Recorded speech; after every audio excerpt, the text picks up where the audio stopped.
بسم اللہ الرحمن الرحیم۔ بھائیو، دین کی بات دین کے کام کے لیے سنی جاتی ہے، جیسے اذان نماز کے لیے دی جاتی ہے، سنی بھی جاتی ہے۔ دعوت کا مطلب ہی یہ ایک کام کے لیے بلایا جا رہا ہے، اس کام کو کرنا ہے اور کرتے رہنا ہے۔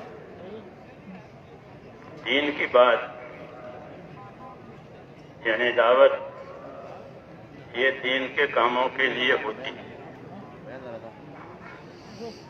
دنیا کو اللہ تبارک و تعالیٰ اس وقت تک باقی رکھیں گے جب تک دنیا میں دین رہے گا۔ کوئی معمولی بات نہیں ہے کہ دنیا کا بقا اس وقت تک ہے جب تک دین ہے۔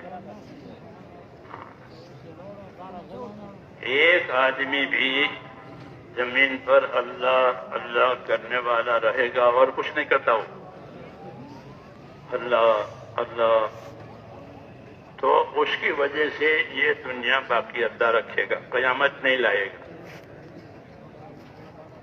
جب ایک بھی اللہ اللہ کرنے والا نہیں دے گا، بس پھر اس کو ختم کرے۔ حضور صلی اللہ علیہ وسلم کو اس لیے بھیجا تھا کہ روئے زمین پر اللہ اور اللہ کی عبادت، اللہ کے اطاعت، اللہ کے دین کے کام ہر شعبے میں ہو، ہر شعبے میں۔ جس طرح مسجدوں میں ہوتے ہیں، ہر شعبے میں دین ہو، اس کے لیے آپ کو بھیجا گیا۔ تو جب تک یہ دین رہے گا وہاں تک دنیا رہے گی۔ اس لیے دین کی محنت، دین کی نصرت یہ کوئی معمولی بات نہیں ہے، بلکہ پورے عالم کے باقی رکھنے کا یہ واحد ذریعہ ہے۔ یہ الگ بات ہے کہ ہمارے پاس اس کا یقین نہیں ہے پورا، ورنہ حق یہی ہے کہ جتنی نعمتیں ہیں دنیا کی، جتنی ترقیاں ہیں آج، جس میں لگ کر کے انسان غافل ہو رہا ہے، اسے پتہ نہیں ہے کہ ساری ترقیاں اس کی پشت پناہی اور اس کا بقا دین کی وجہ سے ہے۔ اگر دین اجڑ گیا تو یہ سب ترقیاں ختم ہو جائیں گی، اللہ اس دنیا کو باقی نہیں رکھے، اس کو اجاڑ دیں۔ یہ بہت اہم بات ہم کو بتائی گئی ہے کہ دین ضروری ہے، ایک تو اس لیے بھی کہ دین کے بغیر آخرت نہیں بنے گی، اور آخرت ہر انسان کا اصلی ٹھکانہ ہے۔ ہاں، یہ پکی بات ہے کہ ہر انسان چاہے وہ خدا کو مانے نہ مانے، سمجھے نہ سمجھے، لیکن اس کا اصلی ٹھکانہ جو ہے وہ آخرت ہے۔ موت کے بعد کا جو دور ہے وہ اصلی ہے، اس میں زوال نہیں ہے، اس میں فنا نہیں ہے، ہاں اس میں ترقی ہے کہ انعام اکرام والوں کو انعام اکرام میں ترقی ہوتی رہے گی، اور جن کو سزا دینی ہے، عذاب ہے، کہ ان کے عذاب میں بھی ترقی ہوتا ہے۔ چونکہ آخرت باقی رہنے والی ہے، تو باقی رہنے میں ترقی ہی سے تو باقی ہوتی ہے۔ جب کسی چیز کی ترقی ختم ہو جاتی ہے تو وہ چیز ختم ہو جاتی ہے۔ پودا بڑھتے بڑھتے ہرا ہرا بڑھتا ہے، پھر جب اس کا ہرا ہونا ختم ہو گیا، پیلا ہونا آیا، اس کی ترقی ختم ہو گئی، اب یہ سوکھ جائے گا۔ تو ترقی باقی رہنے کی علامت ہے۔ بتایا کہ آخرت یہ تو بڑھتی ہی رہے گی، جس کو انعام اکرام ملا ہے آخرت میں اس کا انعام اکرام بڑھتا ہی چلا جائے گا، اور جس کو سزا ملی ہے اپنی غلط زندگی کی، کہ وہ سزا بھی بڑھتی رہے گی۔ یضاعف لهم العذاب، عذاب ان کا بڑھتا ہی رہے گا، باقی رہنا ہے۔ اس لیے میرے دوستو، دین کوئی معمولی چیز نہیں ہے، دین کی وجہ سے اس دنیا کا بقا ہے۔ اس لیے ہم کو دین کی ذمہ داریاں دی گئی ہیں۔ باقی ضرورتیں ہیں، باقی چیز ضرورتیں، اس کو ضرورت کہتے ہیں، ذمہ داری نہیں، ضرورت، کھانا پینا کپڑا کمان اور یہ ضرورت، تھوڑی بھی ضرورت ہوتی ہے بڑی بھی ضرورت ہوتی ہے۔ ایک آدمی اپنی ضرورت نہیں پوری کرتا، دوسرے اس کی پوری کر دیتے ہیں۔ جیسے ماں باپ بوڑھے ہو جاتے ہیں تو ان کے بیٹے کما کر کھلاتے ہیں، وہ بیٹے چھوٹے ہوتے ہیں وہ نہیں کماتے تو ان کو ماں باپ کما کر کھلاتے ہیں، ایک دوسرے کی ضرورت پوری کرتے ہیں۔ ضرورت ہے، اس کو ضرورت کہتے ہیں کہ وہ ایک دوسرے کے ذریعے سے پوری ہوگی۔ ذمہ داری ایک دوسرے کے ذریعے سے پوری نہیں ہوگی۔ جو ذمہ داری اللہ نے ڈالی ہے وہ ایک کی جگہ دوسرا کر لے کہ تم آرام کرو میں نماز پڑھ لیتا ہوں، ایسا نہیں ہوگا، ایسا نہیں ہوگا، کرنا ہوگا۔ حضرت فرماتے ہیں کرنا دین میں کرنا ضروری ہے، ہونا کافی نہیں ہے، ہونا کافی نہیں ہے، کرنا ضروری ہے۔ کیوں؟ یہ دین ذمہ داری کا نام ہے۔ دین عربی زبان کا لفظ ہے، اس کا ترجمہ ہوتا ہے بدلہ۔ دین دال یا نون، دین، اس کا کیا ترجمہ ہے؟ اس کا ترجمہ ہے بدلہ، جزا۔ اچھا دین ہوا تو اچھا بدلہ ملے گا، دین بگاڑا ہے کہ برا بدلہ ملے گا۔ تو بدلہ قائم کرنے کے لیے، دنیا میں ذمہ داری قائم کرنے کے لیے دین ہے، آخرت میں بدلہ قائم کرنے کے لیے دین ہے۔ جس نے ذمہ داری بگاڑی اس کا بدلہ بگڑے گا، جس نے ذمہ داری پوری کی اس کا بدلہ صحیح ہو جائے گا۔ جیسے نماز صحیح پڑھی ہے تو وہ نماز نور بنے گی، وہ نماز نور بنے گی، وہ اس کی ترقی کا ذریعہ بنے گی۔ وہ نماز بگاڑی ہے کہ وہ نماز بگڑ گئی، کہ وہ بگڑی ہوئی نماز کو اس کے منہ پر ماری جائے گی، کیوں کہ اس نے اپنے دین کے کام کو بگاڑ دیا۔ بدلہ نہیں ہے بلکہ اس کی سزا ہے۔ تو دین عربی زبان کا لفظ ہے اور اس کے معنی ہے بدلہ۔ دین اس لیے کہ اپنے دین کی حفاظت کرو، اپنے دین کی مدد کرو، اپنے دین کا پابند بنو، یہ سب تقاضے ہیں۔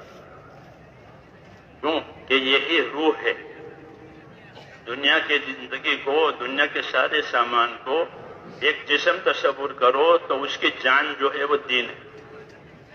اگر خالی ڈھانچہ ہی ڈھانچہ ہے کسی کا اور جان نہیں ہے تو اس کا کوئی فائدہ نہیں، اور اس میں جان پڑ گئی تو اس کی قیمت ہو گئی۔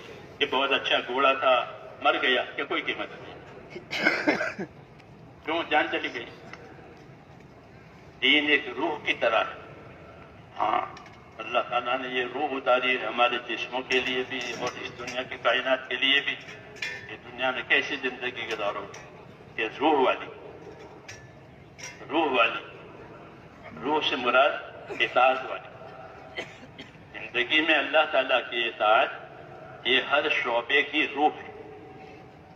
ہاں، تجارت کی روح تجارت کا دین، زمینداری کا روح زمینداری کا دین، مالداری کا روح مالداری کا دین، بیماری کی روح بیماری کا دین، تندرستی کی روح تندرستی کا دین۔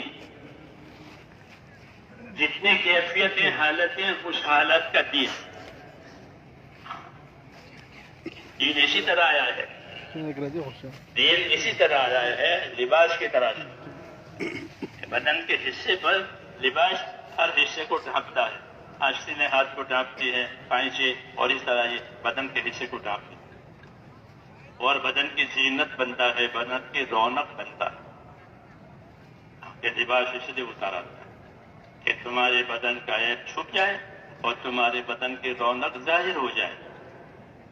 ہاں، اصل لباس کی یہ غرض ہے۔ آج کے لباس کی بات نہیں کرتے ہیں، وہ تو لباس ہی نہیں ہے۔ اللہ معاف فرمائے۔ لباس، ہم نے لباس پیدا کیا ہے، ہم نے لباس اتارا ہے۔ یواری سواتکم وحیشا، کہ وہ لباس تمہاری عیب کی جگہوں کو چھپائے گا اور تمہارے بدن کو رونق دے گا۔ لباس کی یہ قاعدہ ہے۔ اسی طرح دین ہے میرے دوست، کہ دین آیا تو ایسے لباس آ گیا تو عیب کی جگہ چھپ جائے گی اور بدن کی رونق ظاہر ہو جائے گی. دین آیا کہ غلط چیزیں ختم ہو جائیں گی اور صحیح چیزیں وجود میں آ جائیں گی. صحیح ایمان، صحیح یقین، صحیح عمل، صحیح اخلاق، صحیح اسلوب، یہ سب چیزیں دین کے ذریعے سے جنم لیتی ہیں. اور دین نہیں ہے تو پھر اس کے مقابل کی چیزیں جو ہے وہ جنم لے. دنیا ہے تو دنیا میں دونوں چیزیں ہوتی ہیں، حق بھی ناحق بھی، اندھیرا بھی اجالا بھی، جھوٹ بھی سچ بھی. یہ ایسا بازار ہے، ایسا بازار ہے کہ یہاں سب چیزیں ہیں. تم اپنی زندگی کے لیے وہ چیز پسند کرو کہ جو تمہیں اللہ تعالیٰ نے رہبری دی ہے. یہ ہمیں حکم ہے کہ یہاں سب چیزیں ہوں، یہاں سب چیزیں ہوں. اس لیے اللہ تعالیٰ نے رسولوں کو بھیجا کہ دنیا کی اس زندگی میں ایک روشنی ان کو ملے تاکہ وہ اس روشنی میں وہ اپنی منزل تک چلا جائے اور اپنے پیدا کرنے والے کو راضی کر لے. سب سے بڑی بات یہ ہے، سب سے بڑی بات یہ ہے کہ جس اللہ نے انسان کو پیدا کیا ہے وہ انسان ایسی زندگی گزارے کہ اللہ تعالیٰ اس سے راضی ہو جائے. اور اللہ کا راضی ہونا ایک ہی راستے سے ہے اور وہ راستہ ہے جو اللہ تعالیٰ نے اپنے نبیوں کے ذریعے سے دنیا والوں کو دیا ہے. ہر زمانے میں اللہ دیتے رہے، آدم علیہ السلام کے بعد سے رسول صلی اللہ علیہ وسلم تک. آپ کے بعد کوئی نبی نہیں ہے اور آپ کی امت کے بعد امت میں نہیں ہے اور اس دنیا میں پھر کوئی دوسری دنیا نہیں ہے. آخری پیغام آ گیا ہے، آخری ذمہ داری آ گئی. تو میرے دوستوں اور بزرگوں، دنیا کہ یہ ذمہ داریوں کے پورا کرنے کا نام ہے، پورا کرنے کی یہ جگہ ہے. اور قاعدے کی بات یہ بتائی ہے کہ اس دنیا میں بندہ جتنی ذمہ داری پوری کرے گا اتنی اللہ کی اس کے ساتھ مدد ہوگی. المعونۃ علی قدر المعونہ حدیث شریف میں ہے کہ اللہ کی مدد اتنی ملے گی جتنی ذمہ داری پوری کی جائے گی. وہ یہ غفلت سے یہ نہ سمجھے کہ ہم کو ضرورت ہے، ہم تو کھاتے پیتے ہیں، اس سے بحث نہیں ہے. وہ تو جانور کو بھی کھانا پینا مل جاتا ہے، ہاتھی کو بھی ملتا ہے اس کے حساب سے، اور چونٹی کو بھی ملتا ہے اس کے حساب سے، چڑیا کو ملتا ہے اس کے حساب سے. وہ چیز الگ ہے. ہاں، ہم کو اللہ تعالیٰ نے انسان بنایا ہے تو جانور کی صف میں نہیں کھڑا ہونا ہے کہ کھانا پینا کہ وہ جانوروں کا کام. ہمارا کھانا پینا بھی دین ہے. ہمارا کھانا پینا صرف ضرورت نہیں ہے بلکہ ضرورت قرار دی گئی ہے کہ کھاؤ پیو پہنو اوڑھو، اور اس کے طریقے بتائے ہیں کہ اس طرح کیسے کرو. طریقے کی پابندی کی وجہ سے ضرورت بھی دین بن جائے گی. ایک اس ضرورت کو طریقے سے پورا کیا، ورنہ تو جانور بھی اپنی ضرورت پوری کر لیتا ہے. سلمان فارسی رضی اللہ تعالیٰ عنہ کے پاس ایک بے دین آیا تو کہنے لگا کہ تمہارا اچھا نبی ہے. اس کے الفاظ میں کہتا ہوں تمہارا اچھا نبی ہے کہ تم کو ہگنا موتنا بھی بتاتے ہیں. یہ اس کے الفاظ. سلمان فارسی رضی اللہ تعالیٰ عنہ بہت جلیل القدر صحابی ہے. ہاں ہمارا نبی ہے، ہم کو سکھایا ہے کہ ہم اپنے استنجا کے وقت میں قبلہ کی طرف منہ نہ کریں، قبلہ کی طرف پیٹ نہ کریں. استنجا کے طریقے بتائے ہیں. جانور کے پاس طریقے نہیں ہوتے، انسان کے پاس طریقے ہوتے ہیں. وہ طریقے ہم کو بتائے. تو دوسری بات کر رہا ہے، ہم کو تو طریقہ بتایا ہے ضرورت پوری کرنے کا. سنت استنجا کی سنتیں، غسل کی سنتیں، وضو کی سنتیں، ملاقات کی سنتیں، ملاقات کرتے ہیں کہ ملاقات کی سنتیں ہیں، وضو سجدے کی سنتیں ہیں، غسل کا سنت طریقہ ہے. ورنہ جو چڑیا بھی پانی میں نہاتی ہے. ہم لوگ دیہات کے لوگ ہیں نا، ہمارے دیہاتوں میں چھوٹے چھوٹے گڑھے ہوتے ہیں راستے میں کچے، تو چڑیا برسات کے زمانے میں اس میں نہاتی ہے. کیا نہانا نہیں، یہ طریقہ ہے. دین طریقوں کا نام ہے. اس لیے نبی دو ہی چیزیں لاتے ہیں، اللہ پر ایمان اور اللہ والا علم. اللہ پر ایمان، یقین، اللہ سے تعلق، بندگی کا، اور بندگی کے لیے کیا کیا چاہیے اس کا علم. بس یہ چیزیں لائیں. اور پوری کائنات کے وہ یہ دیا، یہ لو ہر شعبے والے کو یہ دیا، تاجروں کو یہ دیا، مالداروں کو یہ دیا، غریبوں کو یہ دیا، تاجداروں کو یہ دیا، عہدیداروں کو بھی یہ دیا، سب کو یہ دیا. ایمان علم، ایمان علم. کیوں؟ تاکہ اپنی زندگی کو سنوارے. یہ نہیں کہ اپنی زندگی کو گزارے، وہ تو گزرے گی، غریبی میں، مادائی میں، بیماری میں، تندرستی میں، سفر میں، وہ تو گزرتی ہے. گزرنا ہمارے قبضے میں نہیں ہے. روزانہ سورج نکلتا ہے، ڈوبتا ہے، سورج نکلتا ہے، ڈوبتا ہے. 2000 ہو گئے، 2021 ہو گئے، 2025 ہو جائیں گے. یہ گزارا ہے، وہ تو ہے ہی گزرنا. رواں دواں ہے زندگی، اس کو قرار نہیں ہے. گزرنا مقصود نہیں ہے، بنانا مقصود ہے. بنانا مقصود ہے کہ اپنی زندگی کو بناؤ. تو بنانے کے لیے سامان دیا ہے، وہ ایمان دیا ہے اور علم دیا ہے کہ اللہ سے سب سے پہلے اپنا تعلق پیدا کرو. کہ اللہ سے تعلق کے پیدا کیے بغیر زندگی سنورے گی نہیں. اللہ سے تعلق کٹے ہیں تو وہ انسان جانور سے بھی بدتر ہے. کیونکہ ہر جانور وہ اپنے خالق مالک کو پہچانتا ہے، غافل نہیں ہے. حدیثوں میں ہے کہ جب جمعہ کا دن ہوتا ہے اور جمعہ کا فجر طلوع ہوتی ہے، فجر صبح صادق، تو ہر جانور ڈرتا ہے. کیوں؟ کہ جمعہ کے دن قیامت آئے گی. تو آج جمعہ ہے اور جمعہ کے فجر کا وقت ہو رہا ہے، تو ہر جانور ڈرتا ہے کہ یہ جمعہ قیامت والا جمعہ نہ. حدیثوں میں ہے جانور کو قیامت کا شعور ہے. ہمارے سامنے وہ جانور ہے، خدا کے سامنے وہ ذمہ دار ہے، اس کو پہچانتا ہے. اس طرح تمام کائنات کا یہی حال ہے. آسمان ہو، زمین ہو، ہوا ہو، پانی ہو، آگ ہو، یہ سب چیزیں ہمارے سامنے خاموش ہے. خدا کے سامنے وہ اطاعت اور تابعداری کے ساتھ ہے. جو حکم دیں گے اللہ وہ کرے گی. آسمان کو، زمین کو، آگ کو، پانی کو، ہوا کو، جو حکم اللہ دیں گے وہ کرے گی. ہمارے سامنے وہ بے جان ہے، خدا کے سامنے وہ ذمہ دار ہے. یہ کائنات کا حال ہے. یہ کائنات کا حال ہے کہ کائنات کی ہر چیز خدا کے سامنے جوابدار ہے. تو ان کو جس کام کے لیے پیدا کیا ہے وہ کام، وہ کائنات کی وہ چیز وہی کام کرتی ہے، دوسرا کام نہیں کرتی. امر کے تابع ہے، ان کے لیے الگ الگ امر ہے.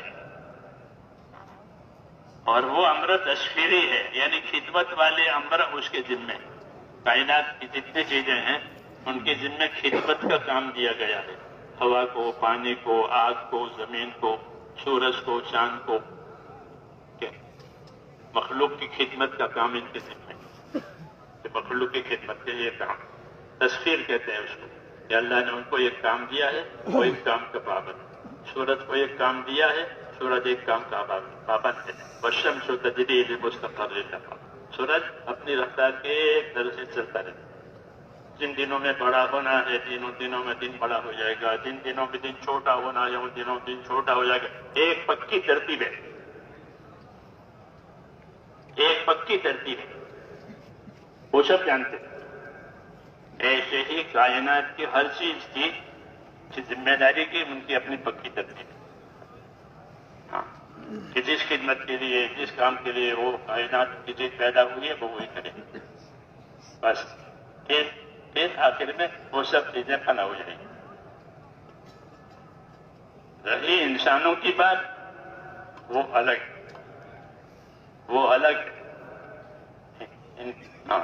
ان کو تشخیر نہیں ہے بھائی، ان کو تکلیف اردو کی تکلیف نہیں. اردو میں تکلیف معاف کرنا، تکلیف وہ الگ، وہ اردو کا کلمہ تکلیف وہ الگ. تو کسی کو ناگوار چیز ہو جائے گی تکلیف. عربی میں تکلیف کہتے ہیں ذمہ داری دینے کو. ذمہ داری دینا وہ ہے تکلیف. یعنی ان کو ذمہ داری دی گئی ہے انسانوں کو کہ یہ ذمہ دار ہے. وہ باقی کائنات خدمت گزار ہے، یہ ذمہ دار ہے. ایک ہی چیز کا ذمہ دار ہے کہ یہ اللہ کے حکموں کے پورا کرنے کا ذمہ دار ہے. بس خلافت دی ہے آدم علیہ السلام کو کہ آدم خلیفہ ہیں. تو خلیفہ کا مفہوم یہی ہے کہ اوپر سے حکم لے اور نیچے وہ حکم جاری کرے. اوپر سے حکم لے، نیچے جاری کرے. یہ کام آدم علیہ السلام کے ذمہ ہوا. خلافت بندہ بنایا، خلافت دی کہ ہمارے حکم کو وہ لے گا، حکم کو پورا کرے گا، اور جو ان کے دائیں بائیں ہیں ان کی اولاد وہ ان کو دیں گے. یہ سلسلہ چلا رکھا ہے اللہ تعالیٰ نے آدم علیہ السلام کے زمانے سے انسانوں کے لیے کہ حکم آئیں گے اور یہ حکم پورا کریں گے. حکم آئیں گے، یہ حکم پورا کریں گے. جب یہ حکم پورا کریں گے تو اللہ تعالیٰ حکموں والے اثرات ظاہر کرے گا. حکم پورا کرنے کا نام اطاعت ہے. حکم پورا کرنے کا نام اطاعت. اور اطاعت جب ہوگی تو اس کا اثر ہوگا. اطاعت نہیں ہوگی، معصیت اور گناہ ہوں گی، اس کا اثر الگ ہوگا. یہ بتایا ہے. اطاعت ہوگی تو کیا اثر ہوگا؟ اللہ کی اطاعت ہوگی تو اطاعت کا کیا اثر ہوگا؟ اطیعوا اللہ واطیعوا الرسول لعلکم ترحمون. اطاعت کرو اللہ کی، اطاعت کرو اس کے رسول کی تاکہ تم پر رحم ہو جائے. اطاعت کا اثر رحمتوں کا ظہور. جب اطاعت ہوگی تو ہر جگہ اللہ کی رحمتوں کا ظہور ہوگا، رحمتیں ظاہر ہوگی. کہ رحمت کے ظاہر ہونے کا ایک ہی راستہ وہ ہے اطاعت. اور اطاعت کا طریقہ کہ رسول سکھائیں گے. انسانوں میں سے ہوتے ہیں رسول، انسانوں میں سے ہوتے ہیں رسول، تو ان کو اطاعت سکھائیں. اور اطاعت قائم ہوگی تو پھر رحمتوں کا ظہور ہوگا، رحمتیں ظاہر ہوگی. 100% اطاعت ہوئی تو 100% رحمتیں ہو جائیں گی. ہر لائن میں رحمت آئے، دلوں میں بھی رحمت آئے، ایک دوسرے پر رحم کرنے والے بن جائیں گے. رحماء بینہم، صحابہ کے بارے میں کہا مہاجرین رحماء بینہم. یہ محمد صلی اللہ علیہ وسلم کے ساتھی ہیں. کہ وہ کیسے ہیں؟ کہ وہ ایک دوسرے پر رحم کرنے والے ہیں. ان کو ایک دوسرے سے حسد نہیں ہے، کینہ نہیں ہے، عداوت نہیں ہے، بلکہ کیا ہے؟ ایک دوسرے پر رحم کرنے والے، ایک دوسرے کی قدر کرنے والے، ایک دوسرے کی خوبیوں سے فائدہ اٹھانے والے. رحماء بینہم، آپس میں. اور خدا کے سامنے کہ تراہم رکعا سجدا یبتغون فضلا من اللہ ورضوانا. دو کیفیتیں بیان کی ہے کہ اللہ کے رسول کی اطاعت کی وجہ سے ان کے اندر دو بنیادی صفتیں پیدا ہو گئی. یہ پہلے لڑتے تھے، قبائلی جنگیں ہوتی تھی اور وہ چلتی رہتی تھی آگ کی طرح سے. کہ آگ لگی تو وہ چلتی رہتی ہے، ایسے ان کی لڑائیاں ہوتی رہتی. اب آیا دین اور انہوں نے دین میں اپنے آپ کو اطاعت کے ساتھ چلایا. تو اطاعت کا اثر میں نے جیسے کہا کہ اطاعت کا اثر رحمت، اور رحمت ہو گئی، وہ آگ بجھ گئی. وہ آگ جاہلیت کی اثر سے تھی، وہ بجھ گئی، اور اب اطاعت کا اثر آیا کہ ایک دوسرے پر رحم کرنے والے ہو گئے۔ حیات الصحابہ میں لکھا ہے کہ صحابہ ایک دوسرے کے لیے دعا مانگتے تھے، کیوں کہ ہمارے بھائی ہیں، ہمارے نبی کی امت ہے، ہمارے بھائی ہیں، تو وہ ایک دوسرے کے لیے دعا مانگتے ہیں۔ رحماء بینہم، یہ آپس میں ایک دوسرے پر رحم کھانے والے ہو۔ اطاعت کی وجہ سے رحمتوں کا ظہور ہوا، یہ دلیل ہے آپس میں۔ اور خدا کے سامنے اس اطاعت کی وجہ سے کہ تراہم رکعا سجدا، آپ ان کو دیکھو گے کہ وہ رکوع کرنے والے ہیں، سجدہ کرنے والے ہیں۔ تراہم رکعا سجدا یعنی عبادت گزار ہیں۔ رکوع اور سجدہ نماز میں امتیازی شان رکھتے ہیں دونوں۔ آدمی کا نمازی ہونا پہچانا جاتا ہے رکوع سجدے سے، ورنہ کھڑے تو سب رہتے ہیں، سب آپ لوگ بیٹھے ہیں تو نماز میں بیٹھتے بھی ہیں، کھڑے بھی ہوتے ہیں، لیکن رکوع اور سجدہ دوسری حالت میں نہیں ہوتا۔ رکوع اور سجدہ صرف نماز کی حالت میں ہوتا ہے۔ میری بات صحیح ہے نا؟ میری بات سمجھ رہے ہیں یا سو گئے بیٹھے ہوئے؟ سو مت، ہم تو سبق پڑھتے ہیں، پڑھاتے ہیں، سبق سیکھتے ہیں، سبق ہے۔ تبلیغ میں چلتے پھرتے سبق لیتے ہیں، مدرسے میں بیٹھ کے یاد کر کے سبق لیتے ہیں۔ جی ہاں، تو میں کیا کہہ رہا تھا؟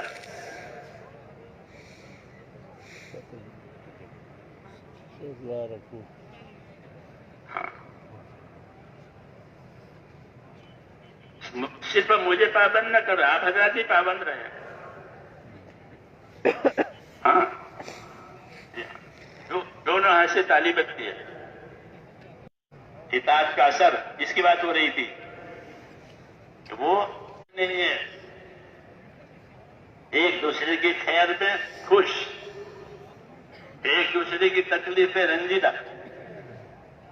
کیوں؟ بھائی ہیں، بھائی ہیں، رحمت کا اثر ہو گیا، بھائی بن گئے، مل کر آپس میں بھائی ہو گئے، اور خدا کی جناب میں اس اطاعت کی وجہ سے کہ اللہ کے بندے بن گئے، عبادت ان کی زندگی میں ظاہر ہوئی۔ تراہم رکعا سجدا، کیا آپ دیکھو گے ان کو؟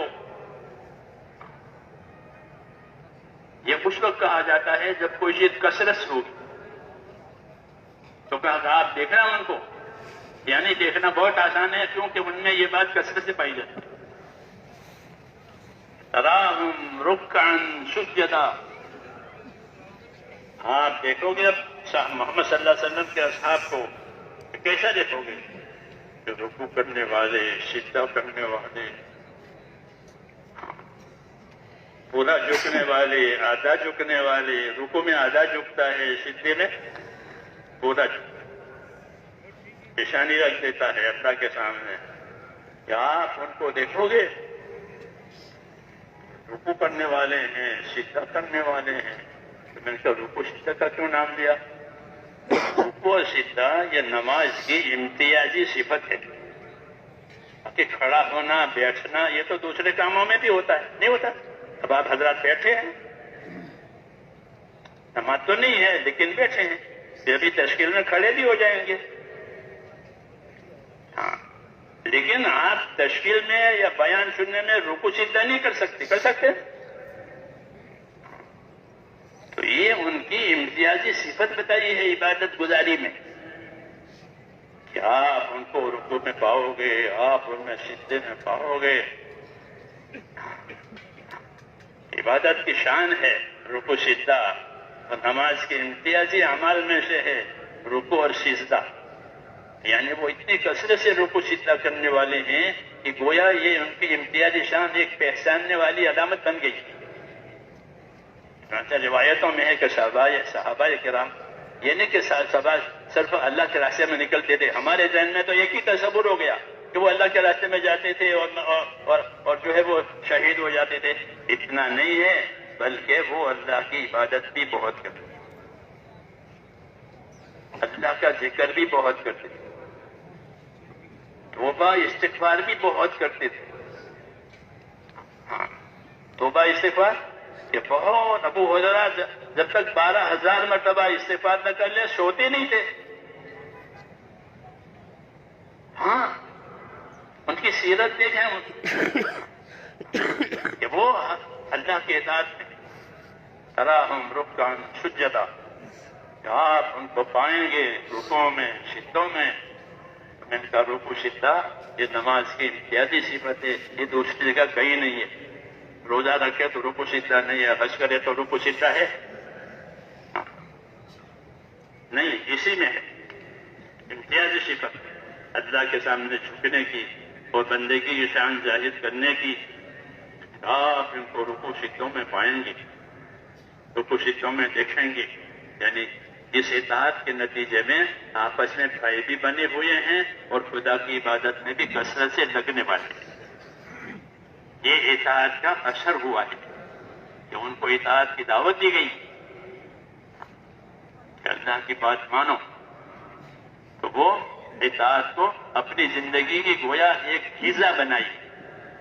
غذا کے بغیر چارہ نہیں، تو اپنی زندگی کی ایک غذا بن گئی ہے اللہ کے اطاعت.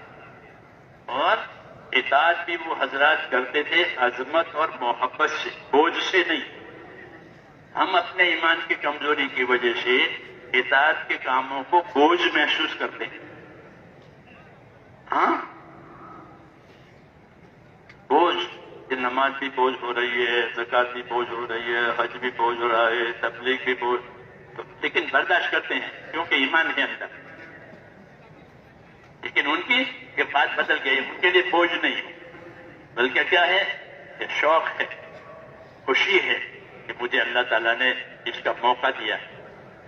تو اطاعت بھی کرتے تھے اور تعظیم کے ساتھ اور خوشی کہ مجھے یہ حکم ملا ہے، مجھے یہ حکم ملا ہے، اس لیے میں بات کروں گا.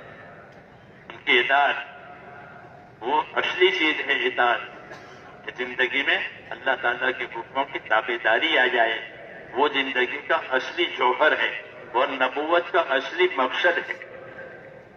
ہماری زندگی کا اصلی جوہر، اصلی خوبی وہ یہ ہے کہ ہماری زندگی میں اطاعت آ گئی. اور نبی کا اصلی کام یہی ہے کہ وہ لوگوں کو اطاعت پر قائم کرے. وَمَا أَرْسَلْنَا مِن رَسُولٍ إِلَّا لِيُطَاعَ بِإِذْنِ اللَّهِ. ہم نے جب کبھی دنیا میں کوئی نبی بھیجا ہے صرف اس لیے بھیجا ہے کہ وہ اللہ کے کہنے سے، اللہ کے فرمانے سے اللہ کے بندوں میں اطاعت قائم کرا. یعنی ایسی محنت کرے، ایسی دعوت دے، ایسی تعلیم دے کہ جس سے بندوں کی زندگی میں اطاعت آ جائے، کہ وہ اپنی جان مال سے حکموں کی تابعداری کرے، اپنی خواہشات پر زندگی نہ گزارے. اطاعت شرف، جیسے کسی کو بادشاہ کی خدمت کا موقع مل جائے، بادشاہ کی خدمت کا موقع مل جائے، بڑے آدمی کی خدمت کا موقع مل جائے، تو وہ اپنے لیے شرف سمجھتا ہے، یہ میرے لیے سعادت ہے، میرے لیے شرف. تو انسانوں کی شرف کہ وہ کیا، ان کو اللہ کے اطاعت کے لیے دعوت دی گئی ہے، ان کو اللہ کے اطاعت کا راستہ بتایا گیا ہے اور اپنی جان مال کو صحیح استعمال کرنے کے طریقے بتائے گئے ہیں. یہ اطاعت کا مفہوم ہے. تو وہ حضرات اس اطاعت کو پوری طرح سمجھے ہوئے تھے کہ ہمارے لیے شرف ہے، ہمارے لیے عزت کی بات. اس لیے اس اطاعت کا معاملہ ہے تو پوری عظمت کے ساتھ، خوشی کے ساتھ اطاعت. بس حکم پہنچا. عبداللہ بن لکھا ہے، عبداللہ بن مسعود رضی اللہ عنہ مسجد نبی میں داخل ہو رہے تھے، دروازے پر پہنچے اور حضور صلی اللہ علیہ وسلم ممبر پر تھے اور ممبر سے فرمایا اجلسو، لوگوں سے فرمایا مجمع بیٹھ جائیے. یہ فرمایا. ابن مسعود نے اجلسو سنا دروازے پر جب وہ داخل ہو رہے تھے اندر، تو وہ اجلسو بیٹھ جائیے، تو وہ وہیں دروازے پر بیٹھ گئے، دروازے پر بیٹھ گئے. کیوں؟ حکم آ گیا تھا، اب آگے نہیں چل سکتے، آگے چل نہیں سکتے. اتنے مسعود گاؤں کے آدمی نہیں تھے. ہاں، ابن مسعود صحابہ رضی اللہ تعالیٰ عنہم میں بڑے علم کے مالک تھے، بہت معتمد تھے، تو ایسے ناواقف نہیں تھے کہ وہیں بیٹھ گئے، بلکہ ان کا بیٹھ جانا جو ہے حکم کی تعظیم میں ہے کہ مجھ کو حکم ملا ہے بیٹھ جاؤ تو اب میں چل نہیں سکتا. یہ کیا ہے کہ حکم کی تعظیم ہے. تو دروازے پر بیٹھ، دروازہ بیٹھنے کی جگہ نہیں ہے، وہ تو آنے جانے کی جگہ ہے. حضور صلی اللہ علیہ وسلم نے کہا کہ وہ میرا حکم سن کر کے وہاں بیٹھ گیا، آگے بڑھنے کی ہمت نہیں ہوئی. تو فرمایا عبداللہ آگے آ جاؤ، آگے آ جاؤ. اپنے آگے بلا لیا، ورنہ وہ وہیں بیٹھ گئے. کیوں؟ کہ اللہ کے نبی کے حکم کی تعظیم ہے. یہ نہیں کہ بیٹھ جاؤ اور وہ حکم دایاں بایاں ہو گیا اور جو کرنا تھا وہ کر رہے ہیں. یہ بات نہیں، یہ اطاعت کی مثال ہے. اللہ کا حکم دائیں بائیں ہو گیا اور جو کرتے تھے وہ کرتے رہے، یہ غافل ہے. یہ غافل ہیں، یہ اطاعت میں نہیں ہے. ان کو اطاعت میں آنا ہے، پھر وہ دائیں بائیں نہیں ہو جائیں گے بلکہ اطاعت. اس سے آگے کی بات یہ ہے، ایک دفعہ حضور صلی اللہ علیہ وسلم نے اسی طرح ممبر پر سے فرمایا بیٹھ جائیے. قریب میں محلہ تھا مسجد نبوی کے قریب، بنو غنم کا محلہ. اس زمانے میں مسجد نبوی کی دیواریں بہت چھوٹی چھوٹی تھیں. اس کے نشانات ابھی بھی ہے کہ اصلی مسجد نبوی کی دیواروں کی کتنی اونچائی تھی. وہ تو جب تبلیغ کرتے کرتے حج کرے تو وہ بات ملتی تھی پہلے. اب تو لوگ پیسوں سے حج کرتے ہیں. تو پیسوں سے جاتے ہیں، پیسوں کی وجہ سے آ جاتے ہیں. اڑ کر کے گئے، اڑ کر کے آ گئے، تو حج تو ہو گیا. حج تو ہو گیا. اس زمانے میں حج کرتے تھے تو وہ ایک ادب طرح کا تھا.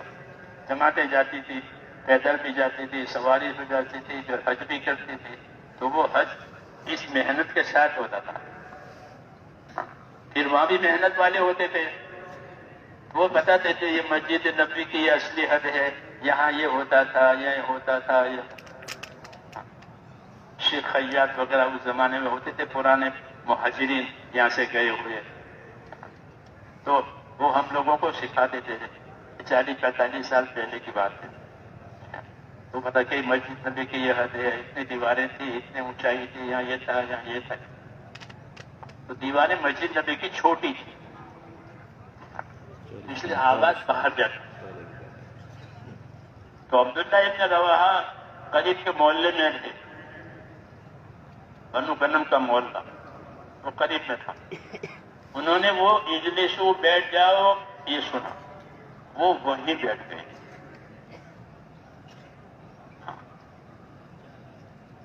کیا بات ہوئی کہ مسجد میں سے جناب کی آواز آئی ہے بیٹھ جاؤ. تو ہاں تو مسجد والوں سے فرمایا تھا، لیکن آواز وہاں بھی گئی بیٹھ جاؤ. تو یہ آواز آئی گئی نہیں ہوگی، نبی کی اطاعت کی جائے گی. تو وہ محلے میں بیٹھ گئے. کس میں؟ کہ اللہ کے نبی کے حکم کی تعظیم میں اطاعت.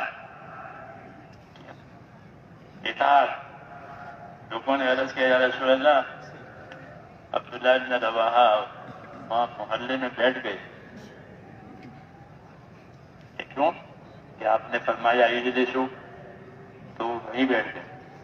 حضور صلی اللہ علیہ وسلم نے ان کو دعا دی کہ اللہ ان کی اطاعت میں اور تابعداری میں اور اضافہ کرے. یہ حکم کو سر پر لینے والے.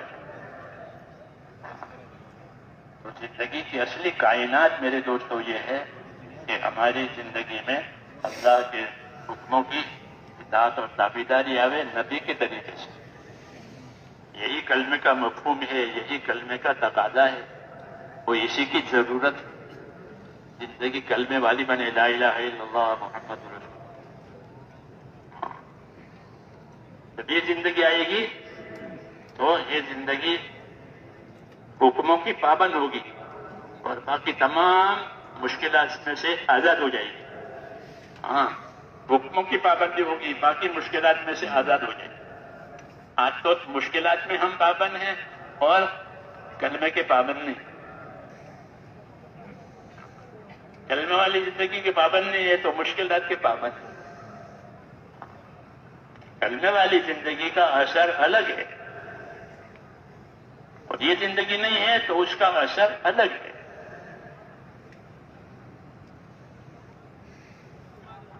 کہ اس کا کیا اثر ہے؟ جو زندگی کلمے والی ہوگی، اطاعت والی ہوگی، وہ زندگی پاکیزہ ہوگی. من عمل صالحا من ذکر او انثى وهو مؤمن فلنحيينه حياة طیبہ وَلَنَجْزِيَنَّهُمْ أَجْرَهُمْ بِأَحْسَنِ مَا كَانُوا يَعْمَلُونَ.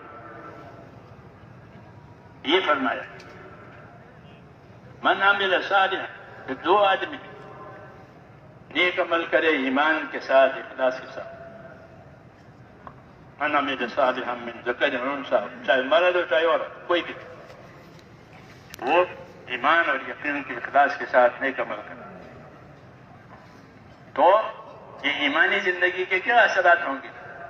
کہ فَلَنُحْيَنَّهُ حَيَاةً طَيِّبَةً، ایسے لوگوں کو دنیا میں جینے کے لیے پاک صاف ستھری زندگی دیں گے.